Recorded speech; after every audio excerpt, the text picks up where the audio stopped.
నా పేరు శివ, మా ఫ్రెండ్ కుమార్. వీడు నేను గత 15 సంవత్సరాల నుంచి, నా కాలేజ్ టైం నుంచి, ఆఫ్టర్ 10th తర్వాత వాడి నాకు స్నేహము. వాడు ఎట్లాంటి అంటే మంచి పర్సన్. వాడు ఏమున్నా సరే, ఏ సిచ్యువేషన్లైనా వాడు మాకు సపోర్ట్ ఇచ్చి మాకు ధైర్యం చెప్పేటోడు. ఈరోజు ఇట్లా చేసుకుంటాడని అస్సలు ఎక్స్పెక్ట్ చేయలేదు. వీళ్ళ కంపెనీలో గత 9 సంవత్సరాల నుంచి పనిచేస్తుండు. ఇన్ని రోజులు ఎంత నమ్మకంగా చూసిరంటే వాడిని మంచిగా ఏమున్నా సరే వీనికే ఇస్తుండే. వీడు అంత నమ్మకం తెచ్చుకొని తర్వాత వీళ్ళ ఆఫీస్ వాళ్ళు ఏదైతే ఉన్నారో, మొన్న రీసెంట్గా ఒక 5 కలిసి ఫ్రాడ్ చేసేసరికి మెల్లమెల్లగా అందరి పేర్లు బయటకు వచ్చేసరికి ఫోన్లు గుంజుకొని అన్నీ పర్సనల్గా ఫ్యామిలీని అన్నీ పిలిపించి కంపెనీ దగ్గరికి శ్రీశైలం గౌడ్ వాళ్ళ తమ్ముడు శ్రీనివాస్ గౌడ్ ఆయన ఫుల్ హరాస్ చేస్తున్నట్ట. ఆఫీస్కి పిలిపించి ఈ 4 రోజులైంది ఫోన్ గుంజుకుండు, ఫోన్ వేయలేదు, ఫోన్ ఆయన దగ్గర పెట్టుకుండు. పాస్వర్డ్లు, స్టేట్మెంట్లు, వీళ్ళ పర్సనల్ ఫోటోలు, ప్రైవేట్ చాట్లు ఇవన్నీ చెక్ చేసి పిలిపించి ఈ 2 రోజుల క్రితం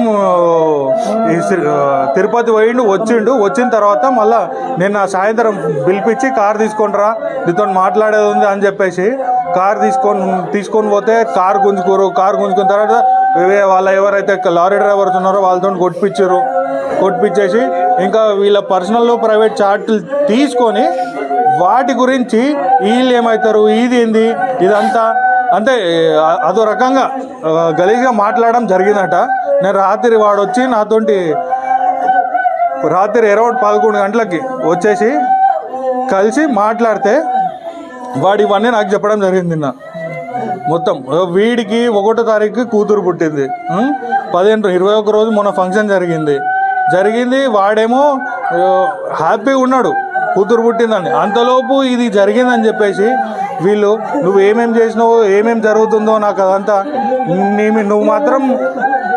నిన్ను మాత్రం ఏదో ఒకటి చేస్తా అని బెదిరించడం జరిగింది. మొత్తం కొట్టిరు కూడా, కొట్టేసి పర్సనల్గా ఫిజికల్గా ప్లస్ మెంటల్గా వాడిని మొత్తం హరాస్ చేశారు.